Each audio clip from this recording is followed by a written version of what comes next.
¿Cuál? Sonido.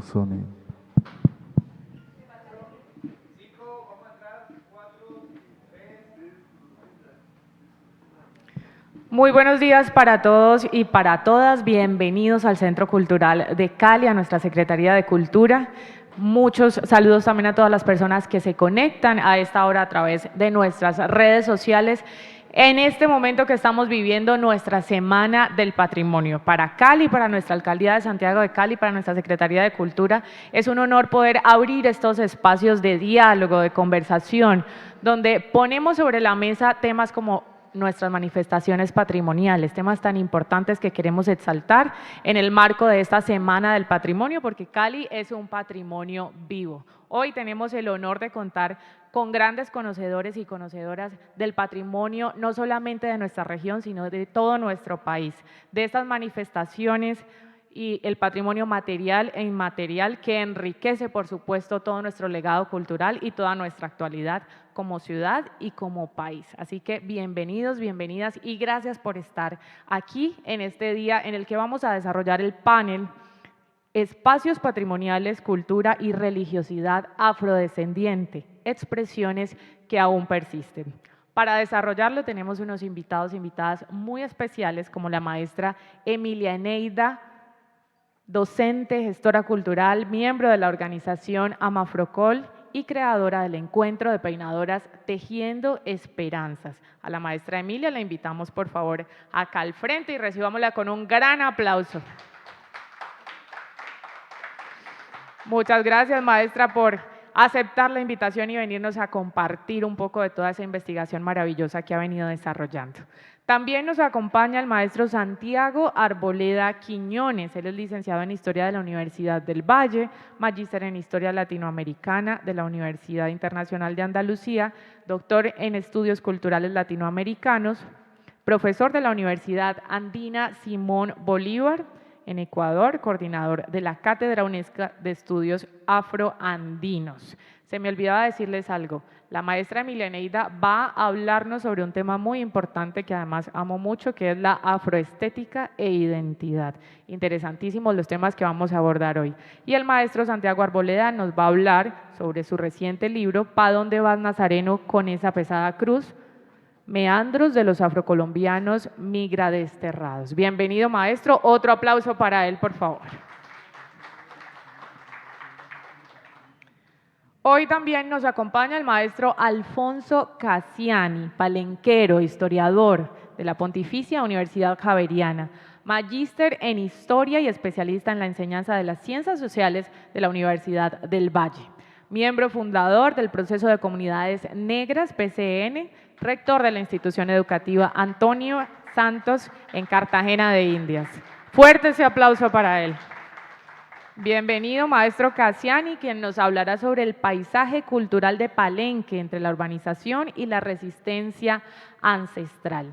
Este panel será moderado por el maestro Fernando Mancilla, escritor, poeta e investigador de procesos culturales afrodescendientes. Fernando también, bienvenido, él será el encargado de darle hilo a este panel con estos sabedores y sabedoras que nos acompañan hoy. Para nosotros, como les decía, es un honor poder generar estos espacios de diálogo donde hablamos sobre nuestro patrimonio, donde hablamos sobre nuestras comunidades, nuestros territorios, todas esas expresiones que conforman nuestra identidad, que hacen parte de nuestra historia y que por supuesto hoy son motivo de orgullo, pero también de resistencia, que hacen parte de nuestro diario vivir y que por supuesto queremos que tanto las actuales como las nuevas generaciones lo tengan muy presente. Yo los dejo entonces con el maestro Fernando, quien va a ser el encargado de moderar este panel y esperemos que están muy atentos ustedes y las personas que se conectan también de manera virtual. Compartan esta transmisión, comenten, pueden dejar ahí también sus preguntas para los ponentes que tenemos hoy en este panel y bueno, esperamos que lo disfruten. Bienvenidos.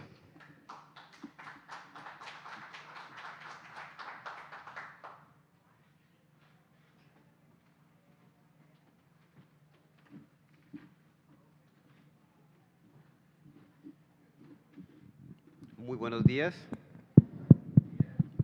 Es un honor participar de este evento como moderador, teniendo al frente a un público interesado en profundizar toda la conciencia que tiene que ver con nuestro legado como afrodescendientes en estos patrimonios históricos, políticos y sociales que como afros hemos dejado para este país y que lamentablemente la negación empezaba en nosotros porque no éramos conscientes de la riqueza cultural que representábamos, pero que ya es la hora de empezar a reconocernos desde lo propio y empezar a ver en personajes nuestros el desarrollo de toda una cultura de desarrollo moral, ético, académico, cultural, que nos permita identificarnos con nosotros mismos para llegar más fuertes ante una sociedad negacionista de todo lo que somos, en todo sentido de la palabra.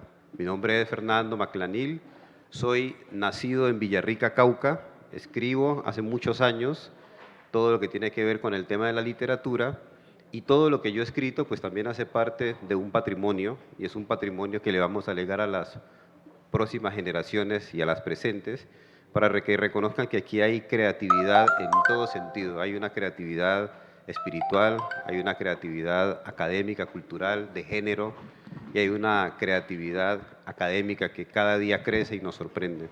Y hoy precisamente estamos aquí delante de unas personalidades bastante interesantes que han dedicado gran parte de su vida a desarrollar sus talentos desde sus diferentes orillas y eso es lo que nos hace sentir orgullosos de tenerlos aquí para que hablemos sobre algo interesantísimo que es el patrimonio, el legado que nosotros le hemos dado a esta nación desde diferentes enfoques y lo que lamentablemente muchos desconocen de nosotros, así estemos ubicados en las zonas más recónditas del Pacífico, en las zonas más recónditas de los departamentos interandinos donde hacemos presencia, allí estamos haciendo patrimonio. Y para ello, hoy vamos a confirmar eso con este magno evento en donde nos acompañan personas de Palenque de San Basilio, sobre todo Palenque por ser, ustedes saben, el origen casi de nuestra ancestralidad y nuestra originalidad como pueblos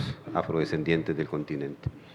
Bueno, alguna vez estaba haciendo yo la comparación entre qué es un patrimonio y qué es un matrimonio. Y entendía que el concepto de patrimonio, así como en algún momento lo leí, no recuerdo la fuente, está relacionado en el término de la familia, en lo que deja el hombre para sostenimiento de su grupo familiar. Por eso cuando el hombre sale de casa sale a hacer el patrimonio del matrimonio. Y el matrimonio es específicamente la autonomía de la mujer en el hogar que se construye.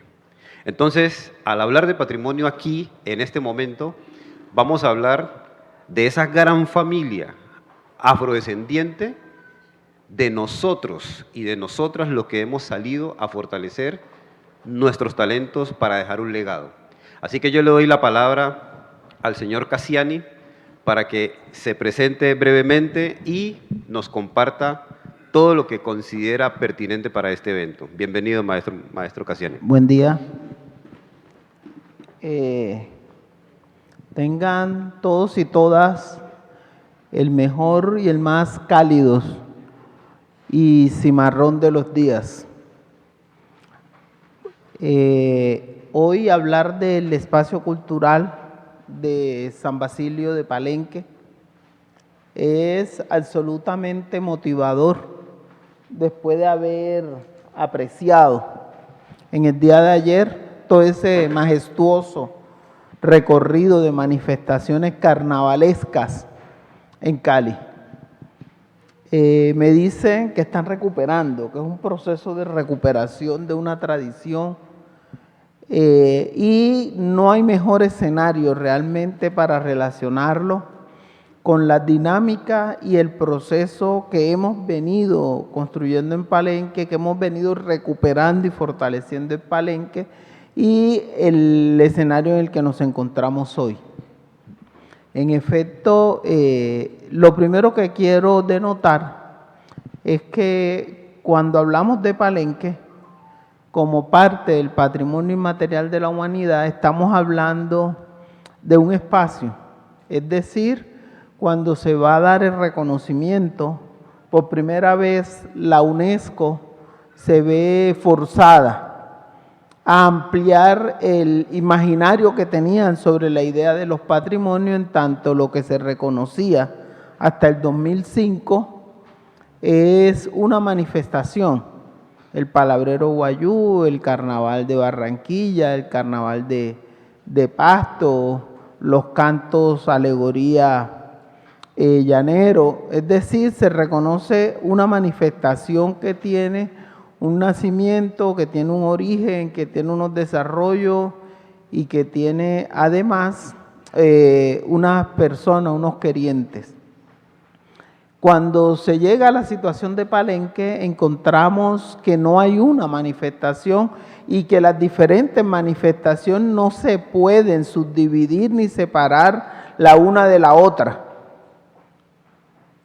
Y no se pueden separar porque tú no puedes nombrar como patrimonio de la humanidad la lengua palenquera, dejando de lado los peinados, dejando de lado la gastronomía, dejando de lado la musicalidad, la ritualidad, en su conjunto, todo lo que hace que la comunidad palenquera sea lo que es a partir del legado ancestral del cimarronismo.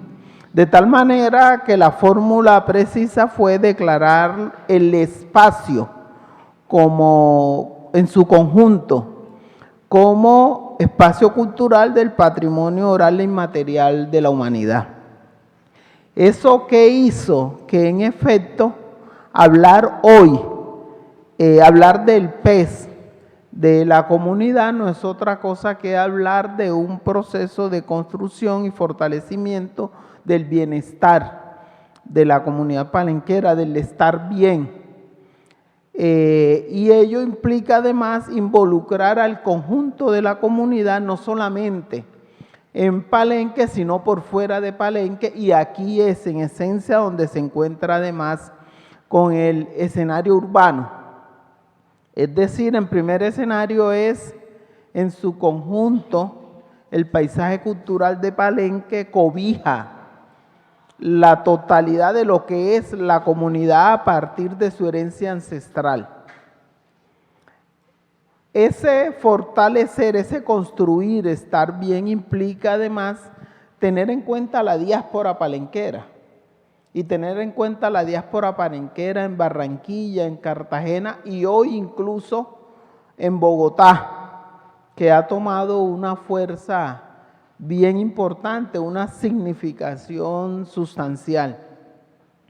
En ese escenario venimos construyendo fortalezas, venimos construyendo fortalecimiento y ya hoy no podemos hablar de San Basilio de Palenque como escenario abstracto al margen del proceso de reconocimiento del conjunto de las comunidades afrodescendientes, del conjunto de reconocimiento del pueblo negro, de tal manera que hoy se trata es precisamente de reconocer, incluso con más fuerza que antes, la multiplicidad de manifestaciones que hay al interior de nuestras comunidades, que a su vez son los puntos que nos permiten reconocer la herencia ancestral hacia atrás, pero hacia adelante son también los polos, las posibilidades de innovación, de emprendimiento. Y bueno, una de las viejas discusiones, el tema del etnoturismo. Es decir, eso no lo puede detener nadie. La cuestión es cómo lo asumimos. Y es ahí donde juega un papel la diáspora, es decir, no es que a alguien se le ocurra ir a Palenque y sale de su casa y se va para Palenque. Generalmente lo que se ha configurado es que quien quiere ir comienza a preguntar cómo voy y quién me recomienda y termina en un escenario en Cartagena o Barranquilla en donde se hace el contacto con Palenque y una especie de preparación. Claro, no falta el atrevido o la atrevida que llega allá, aquí estoy porque he venido. pero hay un proceso para soportar eso y evitar que la gente se nos siga metiendo en la cocina. Evitar que la idea de un emprendimiento fundamentado en ese reconocimiento se convierta realmente en una destrucción paulatina de nuestra práctica y nuestras manifestaciones, y algo que hemos logrado detener hoy.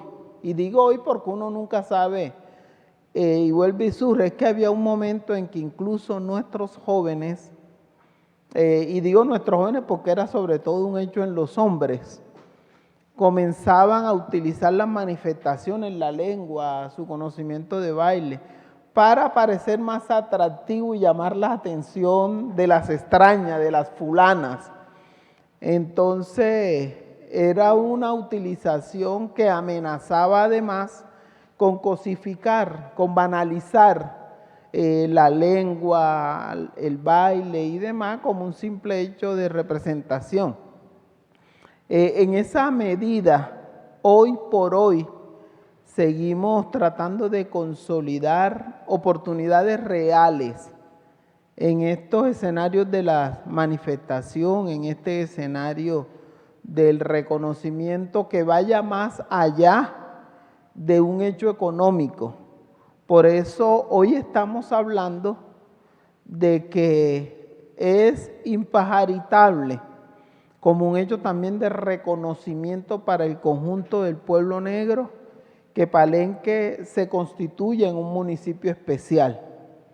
Palenque no puede seguir siendo en términos administrativos un corregimiento del municipio de Mate, un municipio de cuarta categoría, en donde no solo no hay recursos, sino que a Mate no le interesa Palenque, y en su conjunto todo lo que se convierte en un trámite burocrático que termina en nada. Les digo una anécdota, y una anécdota vieja.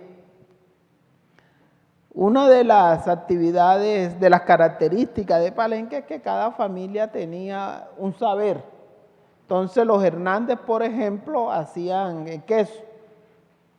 Y los Hernández, de hecho, la mamá de Gavino, que muchos por acá conocen. Y hablamos con ellos para colectivizar ese saber y que un grupo de jóvenes formara una microempresa para producir el queso. En eso llegó la visita del entonces presidente César Gaviria con Ana Milena, la esposa, y ese fue el proyecto colectivo. Financienos la microempresa del queso, 10 millones para los jóvenes, para montar una infraestructura decente que cumpla con los parámetros incluso para poder vender queso afuera. Ella dijo, eso está aprobado, le vamos a mandar los recursos al municipio. Le dijimos, no lo mande por Mate porque eso se va a perder. No, es que no hay otra forma, pero vamos a estudiar. Al final se fue y dijo, los 10 millones van para Mate. Vayan, hablen con el alcalde de Mate para que hagan la gestión. Para no hacerle largo el cuento, los 10 millones se perdieron. Se perdieron entre el alcalde y los concejales, aparecieron emergencias y se perdieron. Así ha sido la actitud con Mate. Después de eso vino la historia del carreteable de Palenque, que era un terreno destapado. Con la ministra de Cultura se hizo la gestión, pasó lo mismo. Consiguió la gestión por el Plan Nacional de Rehabilitación, mandaron la plata para Mate, 6.000 millones. Echaron 3 boquetas de arena y no pasaba más nada. Nos tuvimos que tomar la vía que da entre Mate y Cartagena. Y cuando llegó el alcalde de Mate dijo que se habían invertido y que apenas quedaban 800 millones de los 6.000. Y solamente habían echado unas 3 boquetas de arena. Luego echaron un asfalto y el primer ingeniero que pasó por ahí dijo, esta vía está siniestrada, esto está mal hecho.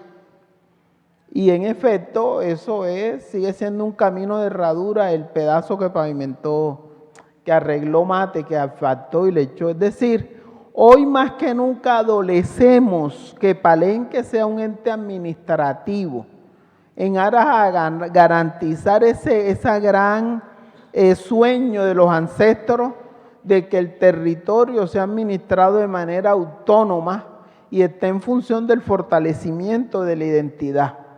Y por eso hoy, y no es una cuña política, estamos con todo todo, aprovechando la fuerza de tener la primera representante a la Cámara de la comunidad palenquera, mi hermana Dorina Hernández Palomino, con quien estamos agenciando, y sin duda alguna eso no va a ser posible porque Dorina lo presente. Eso no va a ser posible solo porque los palenqueros le exijamos al nuevo gobierno. Eso no va a ser posible porque el nuevo gobierno sea de cambio. Eso solo va a ser posible en la medida que realmente se constituya en un clamor del conjunto del pueblo afrodescendiente. Y por eso hablamos de municipio especial, porque si tú miras el número de habitantes no cumplimos, que fue la principal traba que se puso en ese escenario, pero sí el pueblo negro en su conjunto adolece que un escenario que nos pertenece a todos, como el espacio cultural de San Basilio de Palenque, logre la autonomía administrativa suficiente para poder garantizar el legado de nuestros ancestros. Y en eso estamos empeñados al 100%, porque sin duda alguna solo en la medida que los otros sean, nosotros podemos ser, y en la medida que nosotros seamos, los otros también son. Muchas gracias.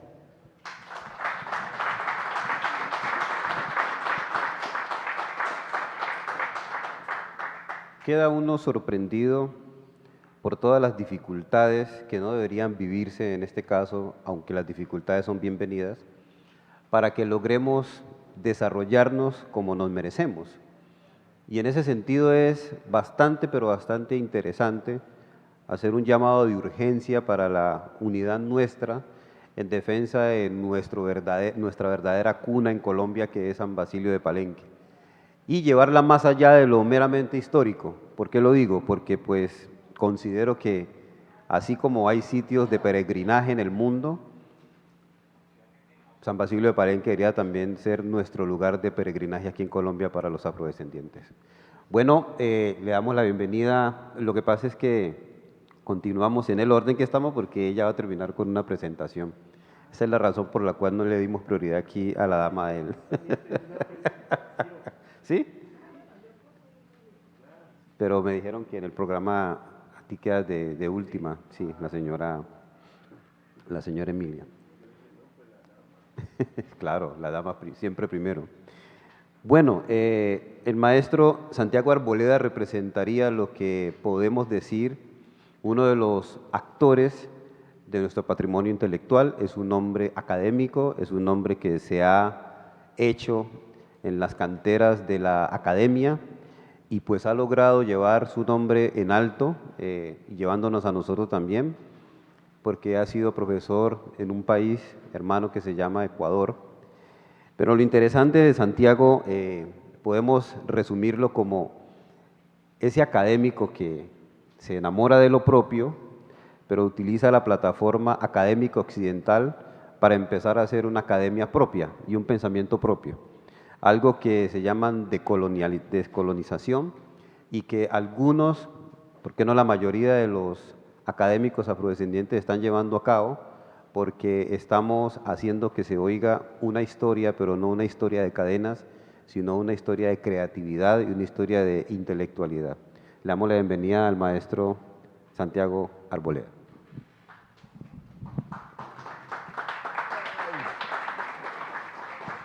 Gracias, Fernando. Bueno, muchas gracias a todos y todas ustedes.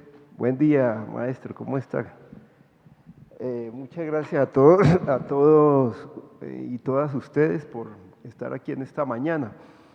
Después de lo que ya planteó Alfonso, entonces me queda solamente subrayar en cuanto al planteamiento de Alfonso de los avatares sobre el patrimonio, ¿no? De lo que yo voy a hablar, cierto, que es de cómo la gente del Pacífico, de toda la franja del Pacífico, desde el Chocó hasta Esmeraldas, ¿no? Es decir, pasa el límite nacional, ¿no?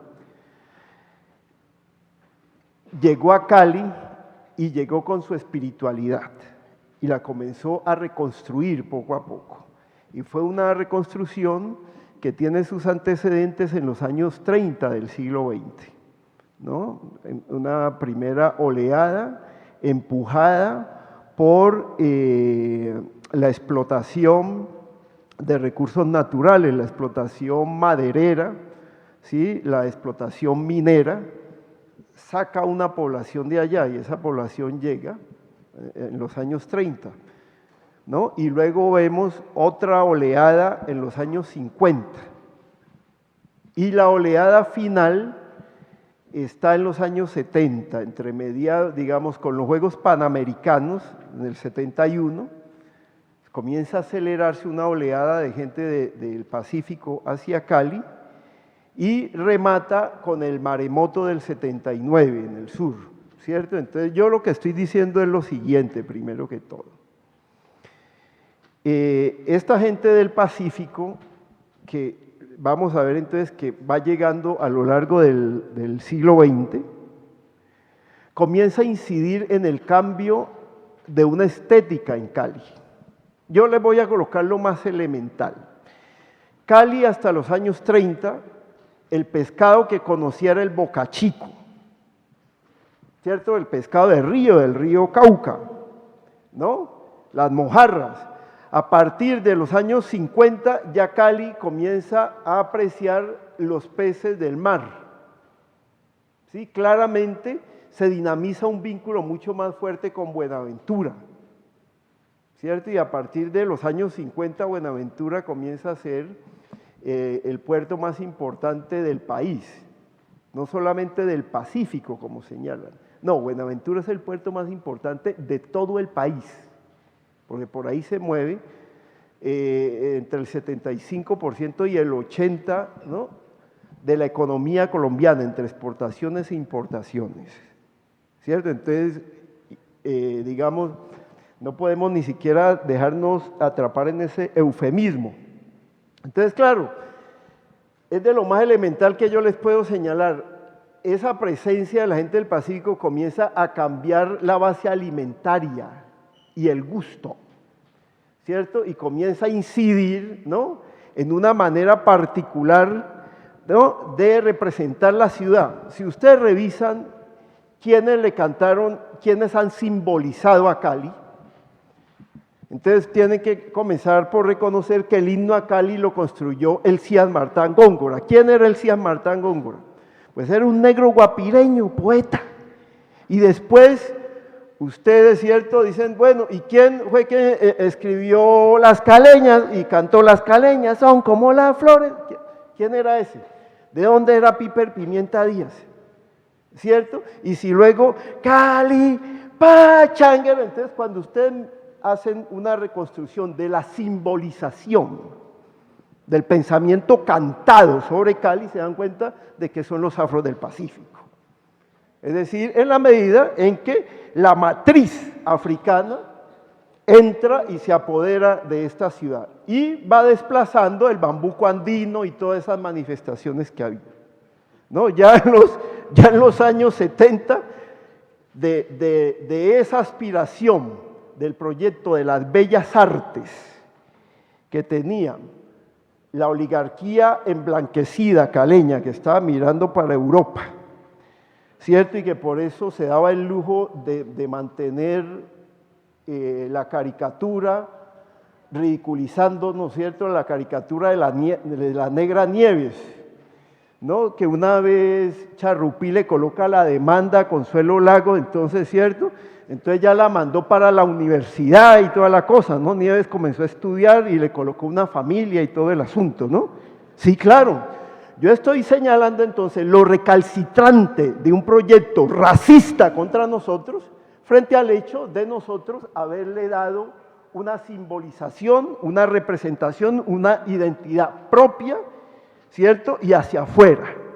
Entonces ya en los 70, después de los Juegos Panamericanos, todo ese proyecto que ellos tenían de las bellas artes, de que Cali se veía en el Teatro Municipal, que acá lo tenemos, era ópera, opereta, zarzuela, y luego desembocaron en el ballet clásico, todo ese proyecto que es muy importante, sí, incluso el ballet clásico comienza a ganar algo de criollicidad, es cuando montan Barrio Ballet, que era ya fijarse en el tronco afro que había aquí con la salsa, para que estos cuerpos, ¿cierto?, estos biotipos comenzaran a producir un tipo de ballet criollo.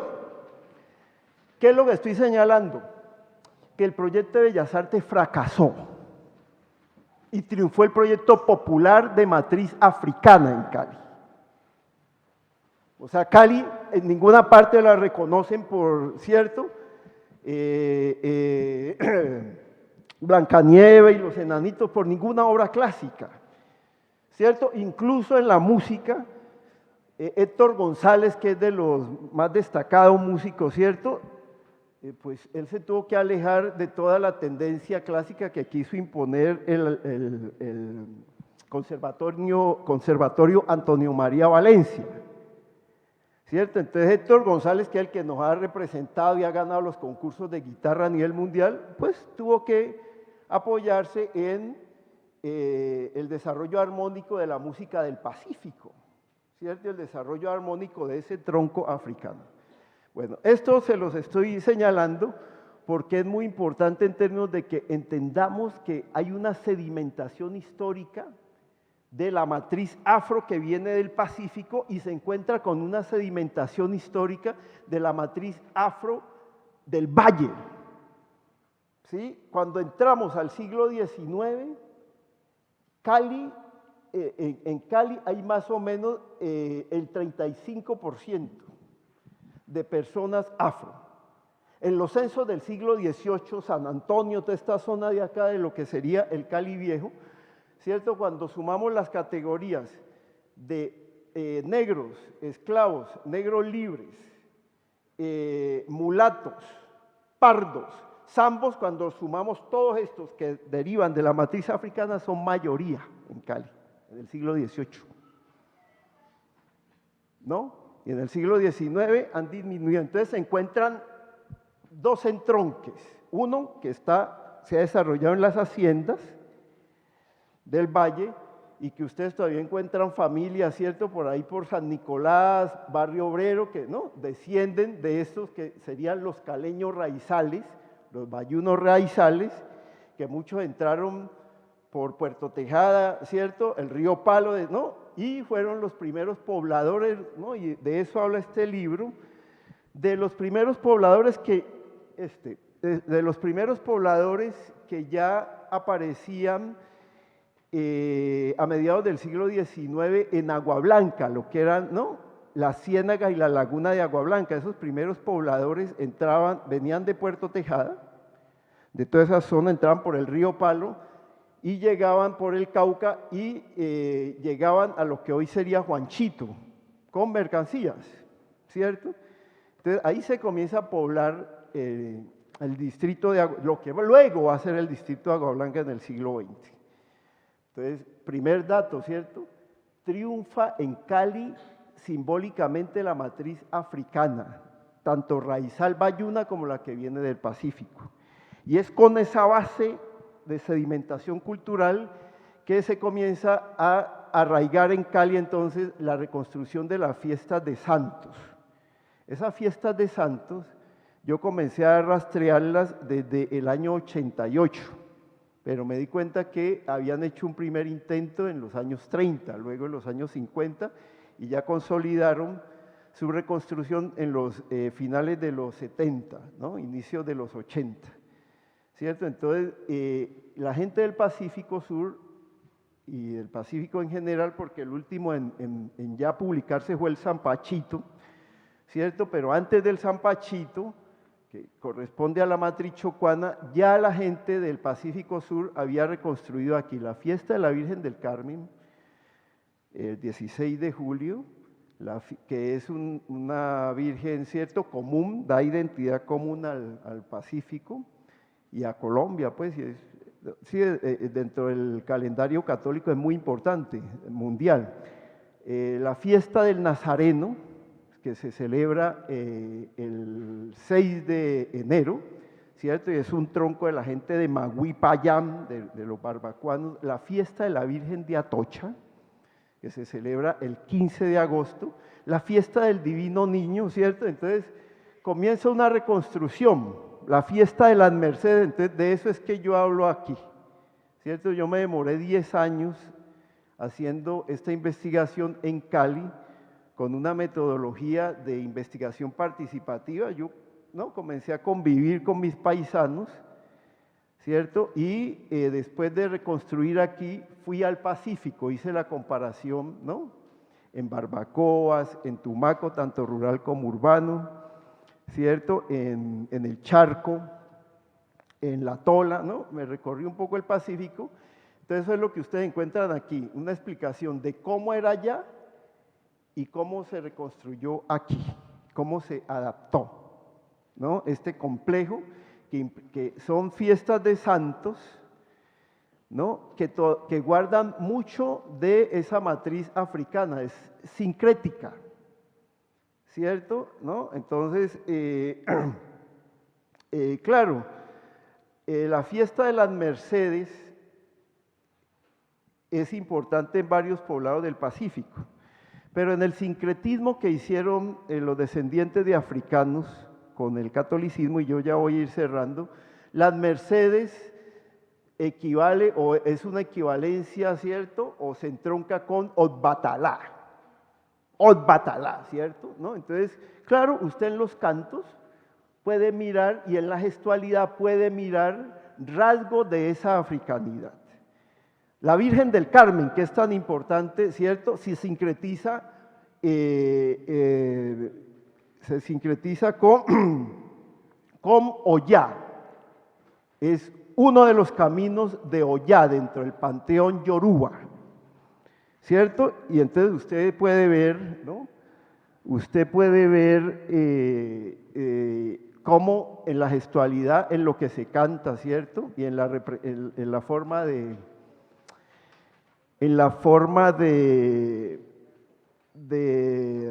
celebrar estas fiestas, perviven estas africanías. Es decir, están mezcladas con lo católico, pero podemos identificar huellas de lo africano allí.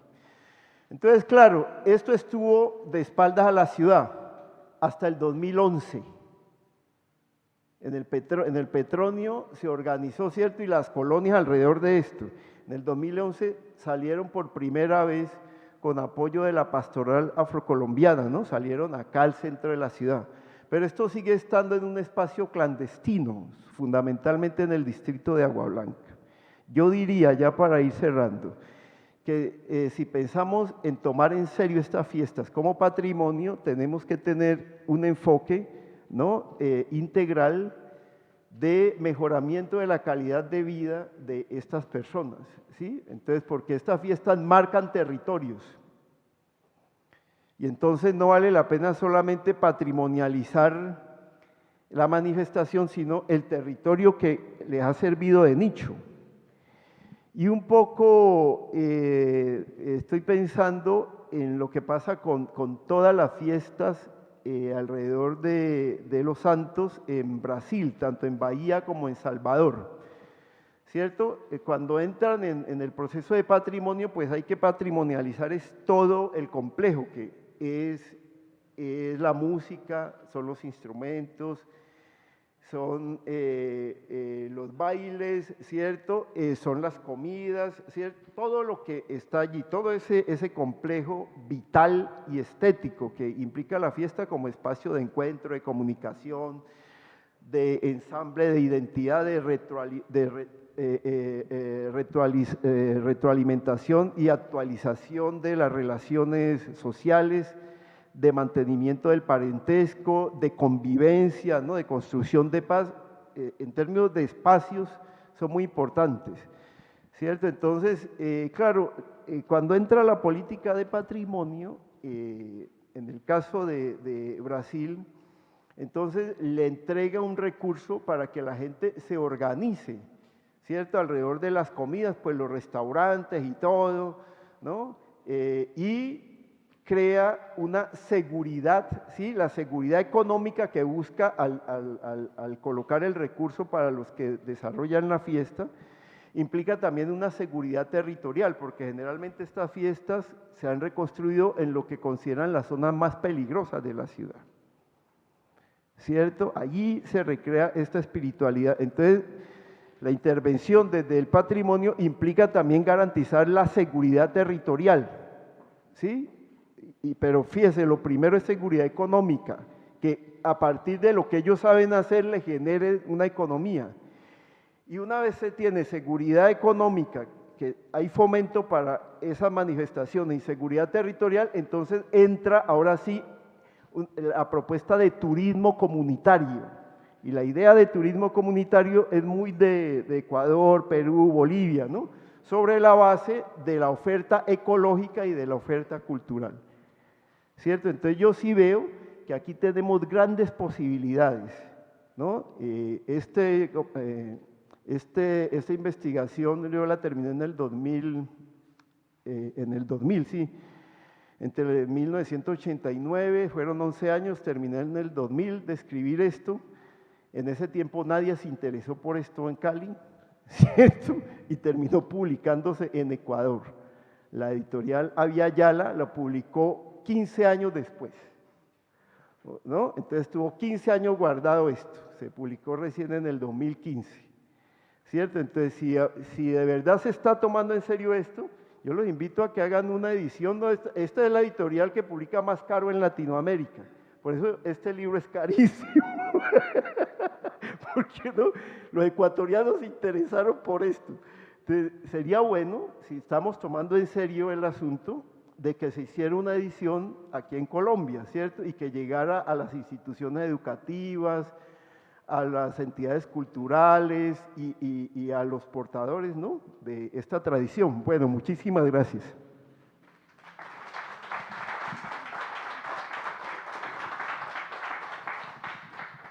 Es interesante escuchar este tipo de informaciones que tienen que ver con esas pequeñas diásporas al interior del país, en este caso las oleadas a las que hace alusión Santiago del Pacífico hacia Cali. Hay una cosa curiosa y es que, ya para darle la palabra y la presentación a la señora que nos acompaña, a doña Emilia Neida, es que hace poco me leí un libro de un escritor que se llama José Burgos Mosquera, que se llama La sangre de David.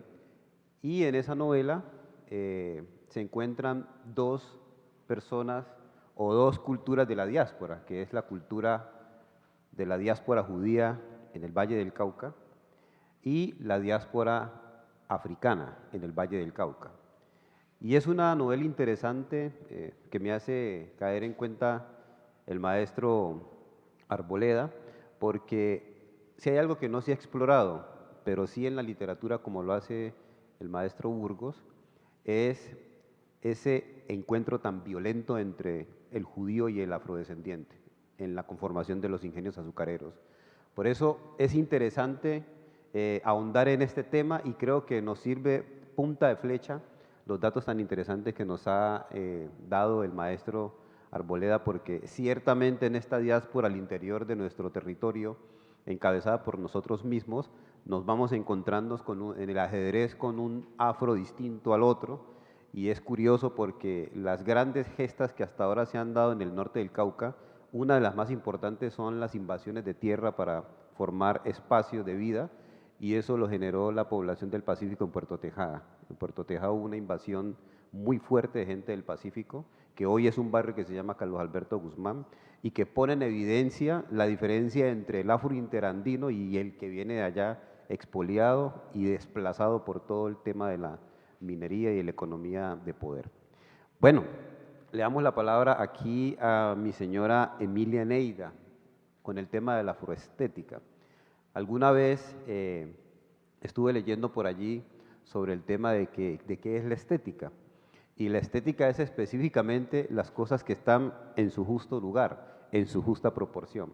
Ya de ahí en adelante, la interpretación que se le dé, si es más bonita, si es menos bonita, pues eso ya es más objetivo. Pero en el caso de la estética de lo afro, es una estética rebelde, es una estética que reclama no parecerse al occidental, sino que reclama los espacios que a sí mismo se ha dejado quitar. Y ese espacio que a sí mismo se ha dejado quitar porque muchas y muchos estamos, a veces hemos estado en conflicto por la educación imperante de no vernos con nuestros propios ojos, estamos hoy día en el campo femenino demostrando de que sí hay una apropiación de lo que son verdaderamente las características que hacen bello a una mujer afro, a un hombre afro. Y para eso pues es importante el cabello. Muchos ya lo hemos perdido, maestra, pero yo creo que llevo el afro como si fuera un palito de bombombum, lo llevo invisible. Pero lo cierto es que ese cabello siempre fue perseguido, siempre fue satanizado, siempre fue un cabello que fue considerado lo peor de la evolución humana, pero cuando vamos entrando en las características que históricamente esa genética nos generó, nos damos cuenta de que fue casi que un arma de lucha para la identidad. Con ustedes, mi señora Emilia. Muchas gracias. Bueno, buenos días a todas y a todos. Bueno, la señora que les habla es Emilianeida Valencia Murraín, de el mejor vividero del mundo, que se llama Andagoya Chocó, licenciada en Lenguas Modernas de la Universidad del Valle, carrera que logré obtener gracias a que tenía el arte en mis manos, luego les voy a contar, y luego me gané una beca de Embajada de Francia para hacer mi maestría en la Universidad del Rosario en Bogotá, unas especializaciones, y el año pasado logré graduarme también con una beca de la Fundación Ford de Escrituras Creativas en ICESI. O sea que algunas cosas, y cuando yo ejerzo como docente desde que salí, estuve en la normal de señoritas de Ismina, y cuando no tengo nada que hacer, entonces me dedico a esto, desde hace muchos años. Y antes de, ¿dónde está el ayudante del computador? Bueno, mientras él pone lo que les quiero mostrar, retomo algo de lo que decía Alfonso, a quien conozco de hace muchos años, PCN, Santiago de Gau, nosotros somos viejísimos conocidos, y yo de CENOA, Conferencia Nacional de Organizaciones Afrocolombianas, venimos luchando hace muchos años. Esto del patrimonio, y Santiago lo mostraba muy bien. Ayer estaban las manifestaciones patrimoniales en Cali, las del PCI, y yo les pregunto a ustedes, si estuvieron acá, ¿qué manifestaciones había? A mí me gusta conversar, y como estamos deconstruyendo y estamos en la decolonialidad, a mí, por ejemplo, este modelo de foro y panel no me gusta, eso es muy occidental, muy de la blanquitud. Me gusta conversar, interactuar con la gente. Entonces, cuéntenme, ¿cuáles fueron las manifestaciones que ustedes ayer vieron? ¿No vieron nada? Ayer estuvimos acá. Ayer estuvimos acá. ¿Qué había? El carnaval de Cali Viejo, mucho color, mucha máscara. Ajá. Chicos de las escuelas de salsa. Ajá. Ajá. Estaban las artesanas de las macetas. Ujú. Y una delegación de Panamá también. También. Me voy a detener solo en salsa. Solo allí. Caballero, mi presentación. ¿Ustedes saben de dónde sale la palabra salsa?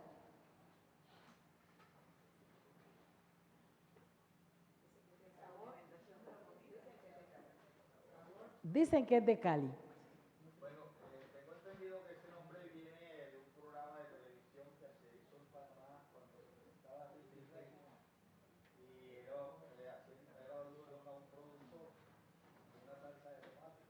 Sí, pero musicalmente, y me extraña, porque Cali es la capital de la salsa. ¿Y saben qué pasa con eso? Es simplemente la mezcla de diferentes ritmos afrocaribeños, de lo que sabe muchísimo mi amiga, hermanita, compañera, la cubana, poeta, ensayista y dramaturga cubana Carmen González, que me acompaña hoy. Y en una ciudad como esta, la salsa se convirtió en un símbolo, en una vitrina, y es un ritmo afrocaribeño. ¿Cuál es la comida que más se come aquí? Ah. Ajá. Las frituras, los sancochos, las empanadas, las marranitas. Ajá. Ajá. Totalmente. Mucha comida con impronta negra.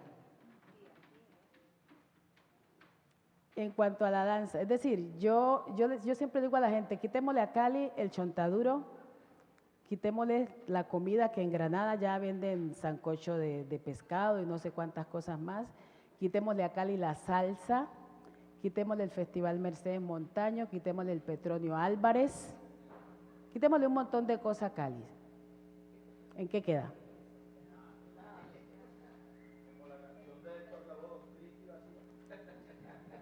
Bueno, y entonces vamos viendo cómo esto del patrimonio. Yo les quiero contar que yo llevo más de no sé cuántos años tratando de que los peinados Alfonso, el arte del trenzado sean declarados disque patrimonio inmaterial.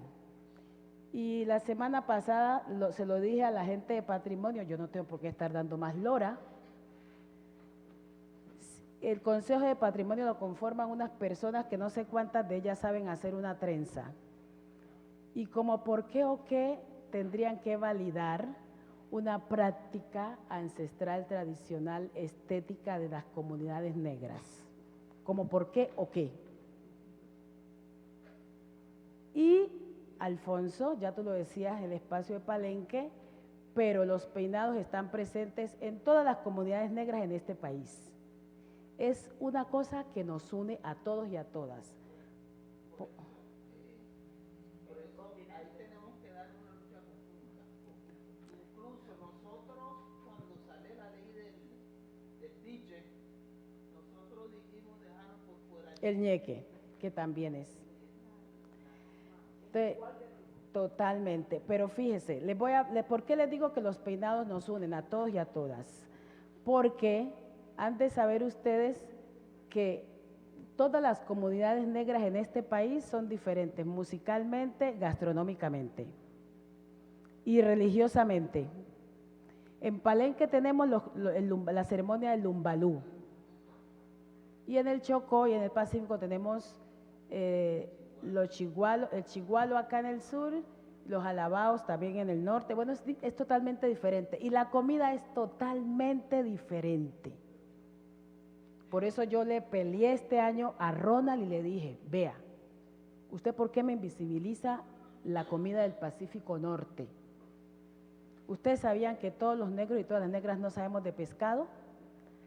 A mí me molesta mucho cuando yo estoy en un supermercado y alguien se me acerca, vea señora, ¿y ese pescado sí será bueno?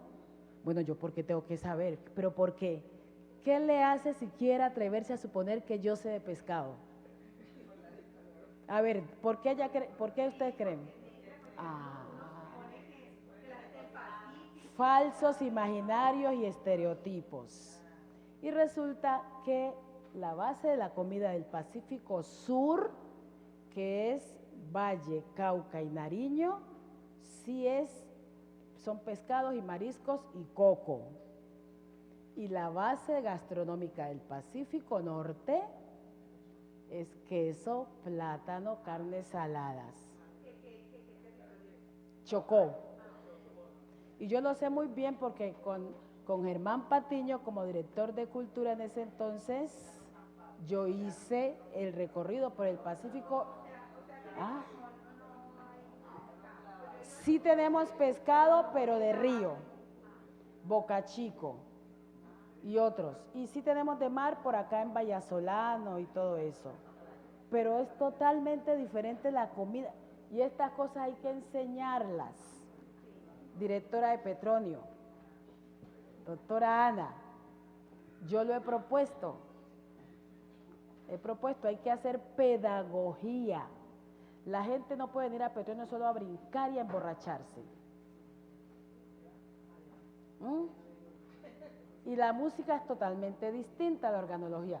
Pero bueno, solo para decir que yo no necesito que ningún consejo de cultura, donde seguramente ninguno de esos tipos sabe hacer una trenza, me declare los peinados como patrimonio inmaterial. Ya son un patrimonio de todas las comunidades negras del mundo. Ya son un patrimonio. Y una cosa bien importante, San Basilio de Palenque, Palenque de San Basilio, se conformó gracias a los peinados. Ustedes lo saben bien. A los mapas de fuga dibujados en la cabeza de las mujeres. Eso lo sabemos. Entonces ahora sí ya eché la carreta. Vamos a lo mío, ¿ya está listo? Pongamos el video que les quiero compartir, porque a mí me apasiona este tema, es una cosa muy bonita que hemos hecho a lo largo de más de 30 años. Más de 30 años. Entonces, esto se llama, ¿sí sale o no sale? Porque si no seguimos con lo otro, se me fueron las... Como para compartirles un poquito allí algunas de las tantas cosas que hemos hecho. Y si no, pues, ¿hay problemas con el sonido? ¿Con la reproducción del video? Ahí va. Pero hay mucha luz, ¿no?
me acosté en la palabra hoy. ¿Escucharon algunos de los testimonios de las mujeres del video? ¿Qué decían? Bueno. Ajá.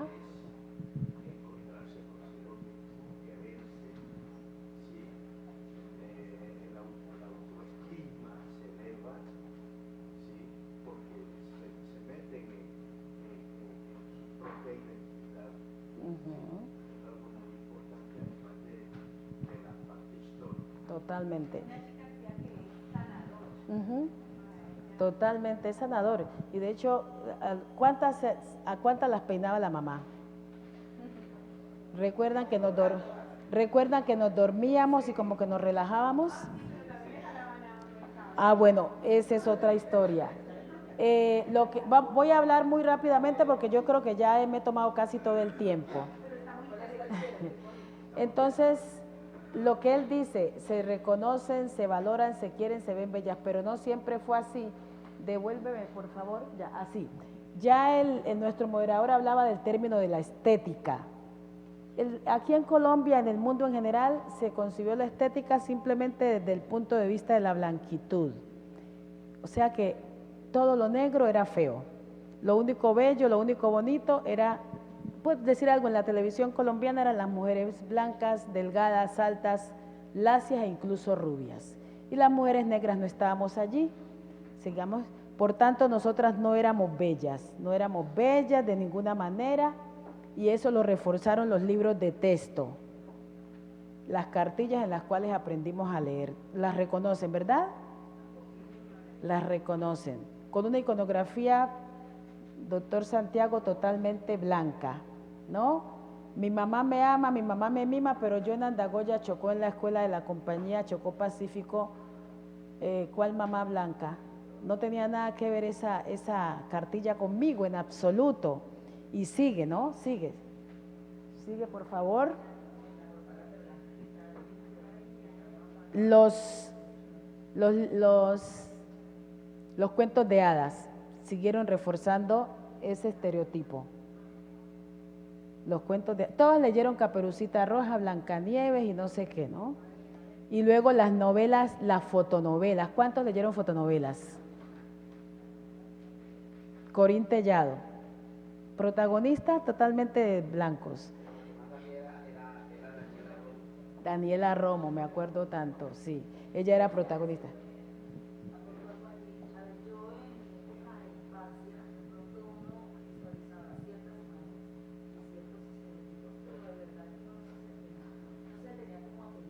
Totalmente.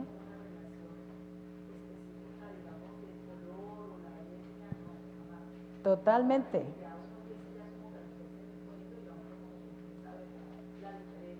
Así es, porque nosotras mismas nos ponían a dibujar y dibujábamos mujeres, muñequitas blancas y las pintamos rosaditas. Totalmente, porque no teníamos los referentes, no los teníamos. Lo único que teníamos en los libros de texto eran esas imágenes, los de historia. Eran las únicas imágenes. Entonces, claro, y sigue, eso se refuerza luego, sigue por favor, porque me da vergüenza que me he tomado toda la mañana aquí, con esta iconografía del blackface, meme, lo recuerdan, ¿verdad? Totalmente. Hay mucho impacto por el contenido y por las historias que manejaba, por la tendencia ahí mexicana. El vocabulario. Ajá. Yo no me perdía ninguna de Rita y de Memi, siempre con su ma, él me decía ma, y siempre estaba ahí en historia con sus amigos. A mí lo que me preocupa de ese idioma folclorizado es que incluso los africanos que llegan ahora a nuestras tierras, que empiezan a hablar español, no hablan yo tabelí, tú tabelé, como lo que estaban representando.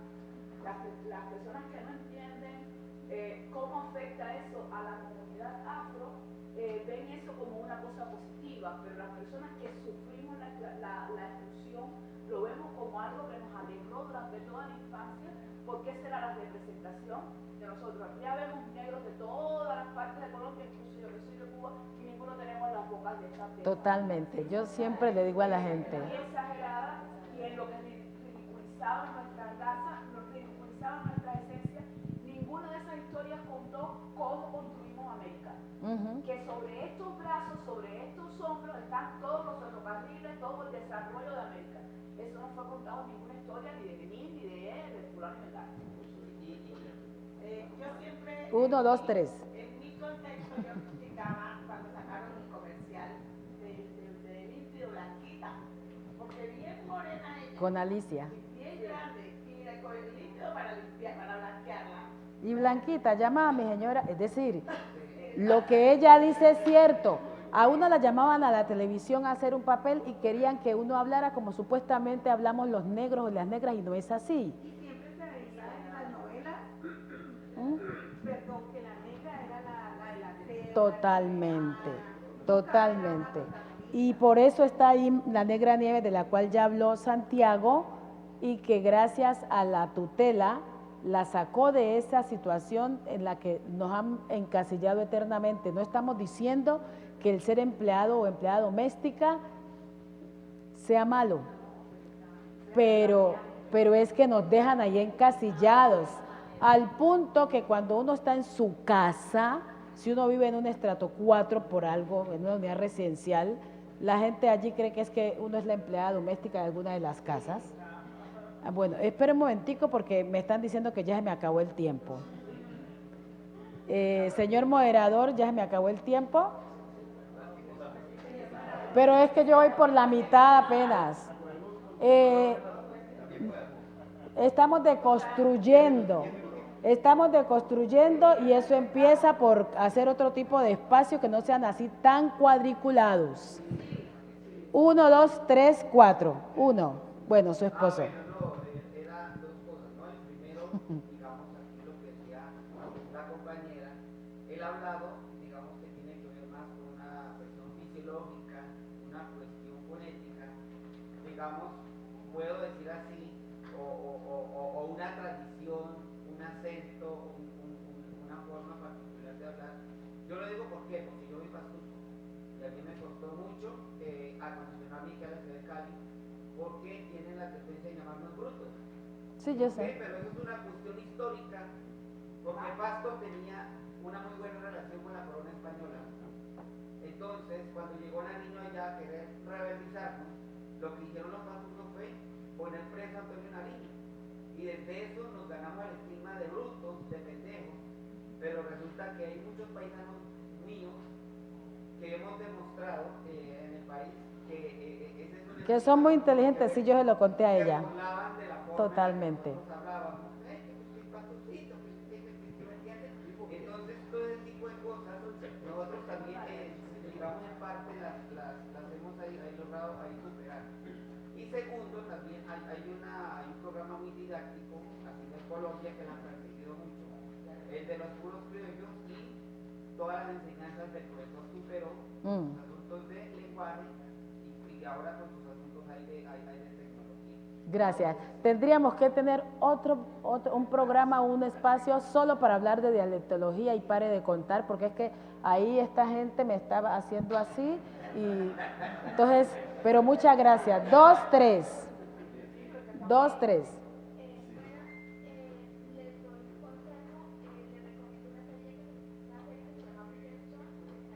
Ah, ya la vimos. Ya la vimos. Es negra. Ya la vimos.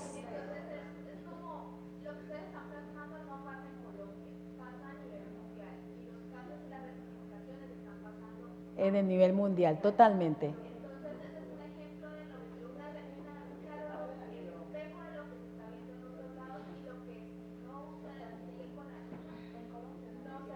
Totalmente, gracias. 3, 4, 5. Ay, el chiquito tiene que hablar, no, nos interesa.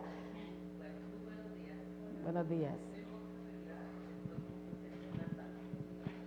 Con respecto a lo que decía la niña, que está revolucionando la nueva Ariel de la sirenita, que es afro. Y me remontaba de que, por ejemplo, nosotros, yo soy de Buenaventura, pero desde el 90 igual que Cali.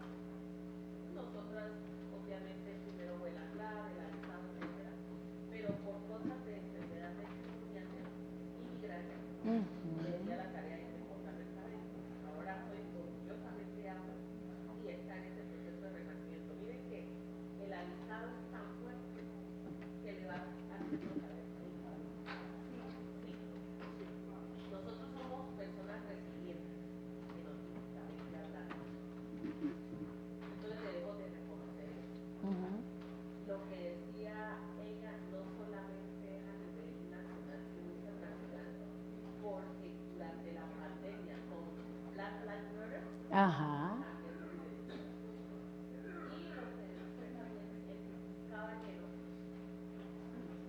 lo del regionalismo,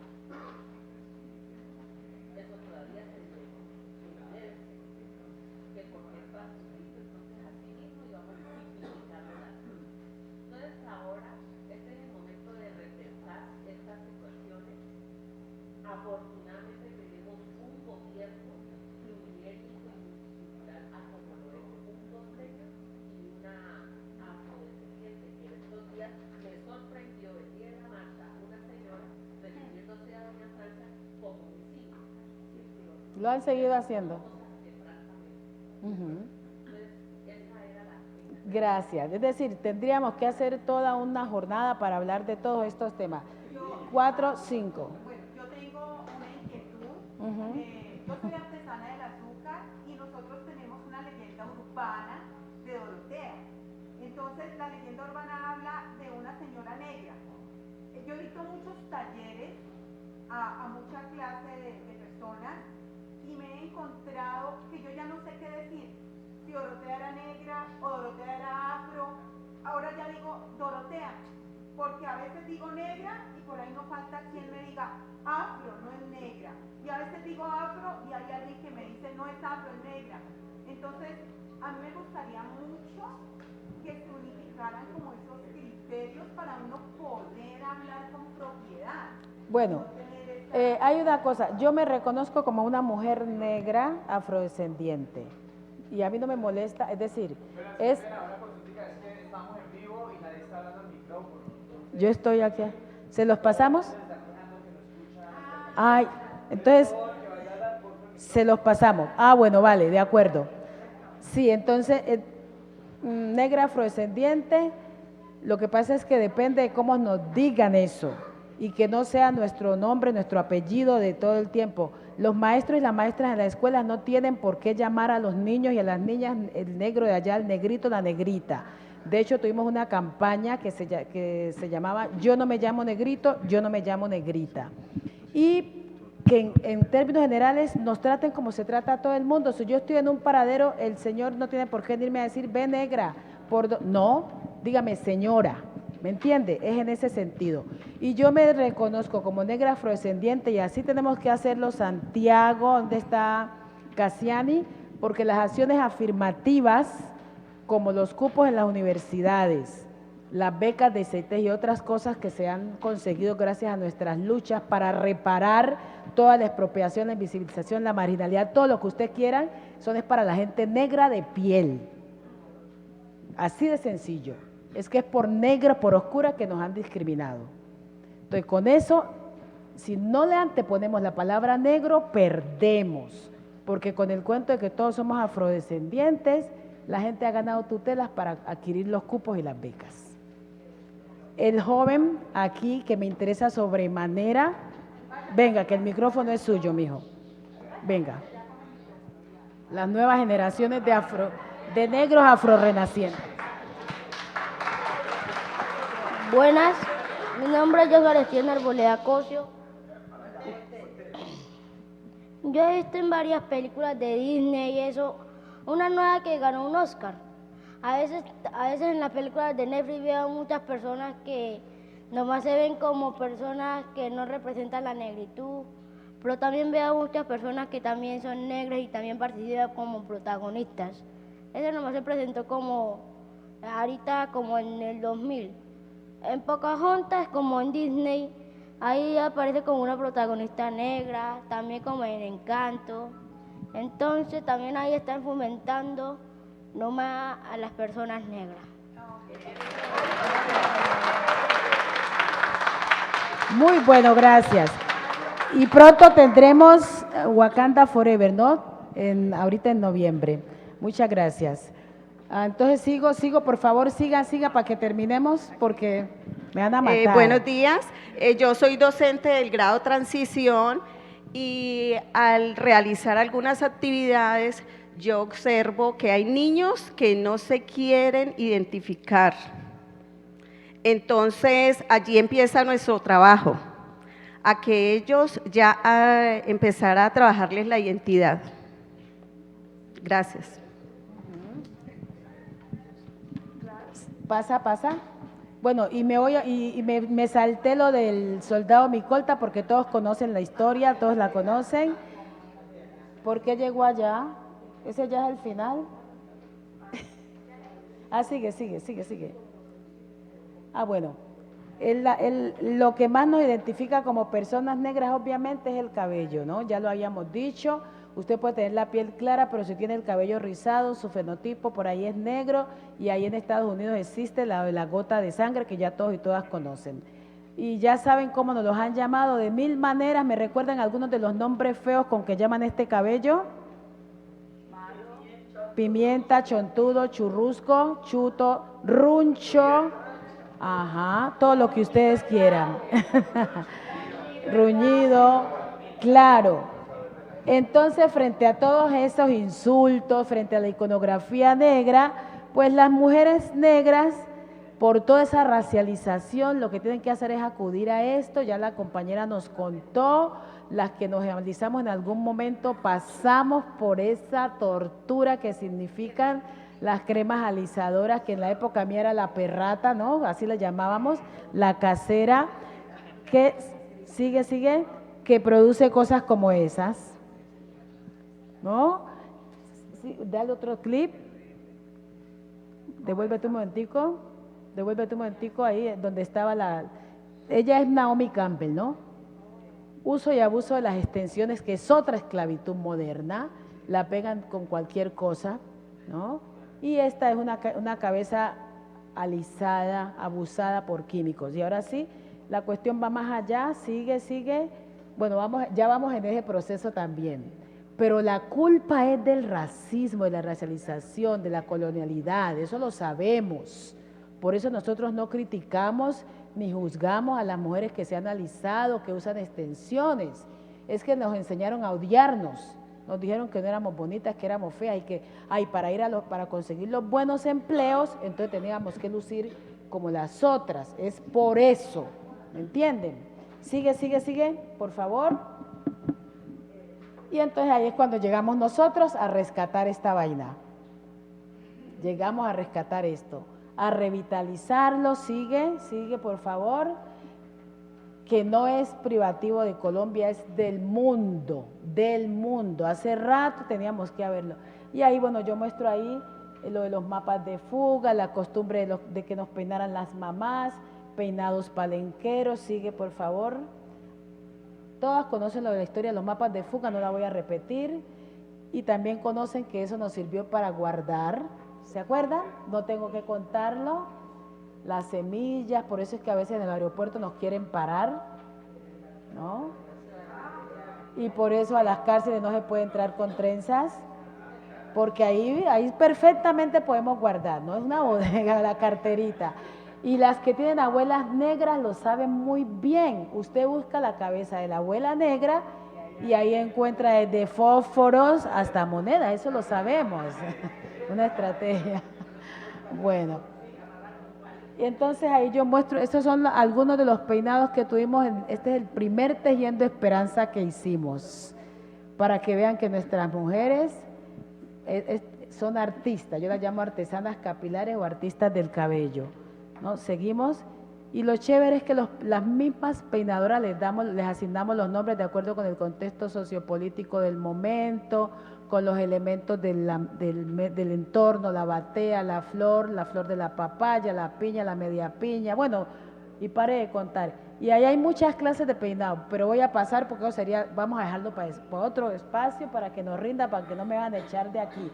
Y luego surge esto de Tejiendo Esperanzas, que yo les conté por qué lo llamé así, porque cuando yo estaba en Univalle, por ahí en los años 80, no me van a calcular la edad, yo me vine de mi pueblo por mi propia cuenta y riesgo a estudiar, pero no sabía que aquí había que pagar las fotocopias, había que comer y la verdad no tenía cómo ni con qué. Yo no tenía, iba a desistir y cuando yo me peinaba y me empezaron a preguntar en la universidad porque eso era muy raro. ¿Quién la peina? No, yo me peino. ¿Usted se peina seguro? ¿Y usted me puede peinar? Claro. ¿Y eso cuánto vale? No tenía ni idea. Y empecé. Entonces, por eso, tejí esperanzas de superación. Por eso lo llamé así. Y bueno, y usted ya lo conoce, es el proyecto que ha posicionado la estética negra, y yo diría que a nivel de Latinoamérica, porque en Francia, en París se hace un evento parecido, pero tiene como 8 años. En Nueva York se hace algo parecido, tiene como 5. En España también. Y nosotros cumplimos como Tejiendo Esperanza 18, pero realmente yo empecé en el 84 con el Comité Pro Unión de la Colonia Chocuana. Y eso ha hecho que muchas mujeres ahora luzcan sus cabellos al natural en todos los diferentes estilos, que la versatilidad de este cabello le permite, con mucho orgullo, van a todos los espacios con su negritud y su prietitud. Pase, pase y vamos a terminar allí. Ahí está la primera foto, hacemos muchas cosas y los esperamos entonces en Tejiendo Esperanza 2022, el 15 y 16 de octubre en la plazoleta Jairo Varela. Esas son algunas de las cosas que hacemos. Hacemos talleres, foros, no es un concurso, no es todo un proceso. Hoy justamente tenemos nuestro taller con las niñas y los niños de Playa Renaciente y del Colegio de CEPAS. Y la semana pasada, antepasada, estuvimos en San Basilio de Palenque. Hemos estado en muchos pueblos, lo hemos llevado a muchos pueblos y hemos ido a muchos países. Sigue, y bueno, voy a dejar aquí porque si no, no terminaría y no quiero que me siga mirando rayado allá mi amigo Edwin. Y yo dejo allí, muchas gracias. Muy bien, muy bien. Bueno, pues, que no quisiéramos cada uno de nosotros que nuestra compañera y los demás ponentes siguieran, pero pues estos son temas de tiempo. Damos una bienvenida a doña Ana Copete. ¿Sí? Ana está aquí. ¿Ya? Bueno, lo que pasa es que ella es quien reemplazaría a doña Juana Francisca Álvarez, que no pudo venir. Entonces sería interesante que ella se presentara en este momento. Bueno, en síntesis, quedamos bastante informados sobre el concepto de patrimonio. Nuestro patrimonio empieza en el pelo y termina en las neuronas, lo han notado ustedes. Aquí hay gente muy inteligente que está contradiciendo a doña Esperanza Cortés, que dijo que aquí que todo negro era bruto, ¿ah? Y que trató después de simio a nuestra querida Francia Márquez. De todas maneras, lo que digan los demás que resbale, porque lo que verdaderamente significa nuestra verdadera esencia está en nosotros, en nuestro diálogo con nosotros mismos. Y en vista de que mi señora Murraim hizo semejante exposición tan bella, yo quiero terminar con un poema para las mujeres de nuestra etnia afro o de nuestra etnia negra, ¿vale? Se llama Mujer Clánica, para ustedes. Le arrancaron a mordiscos la tierra que trajo en sus uñas y armaron sombrillas con su cabello y su piel al mediodía. Sus senos siempre miraron de frente al violador y hoy son la prueba de su puño herido, pero firme. Nunca pudo levantar el vuelo con las prestadas alas de las iglesias y siempre llegó tarde, aunque llegara primero. Fue dueña de la limpieza y no del palacio, dueña del deber y no del derecho, de la enfermedad y no de su cuerpo. Por muchos años creyó protestar con su cobardía, con su obediencia tatuada en los perros de la decencia, y apagó el relámpago de sus dudas para evitar ataques.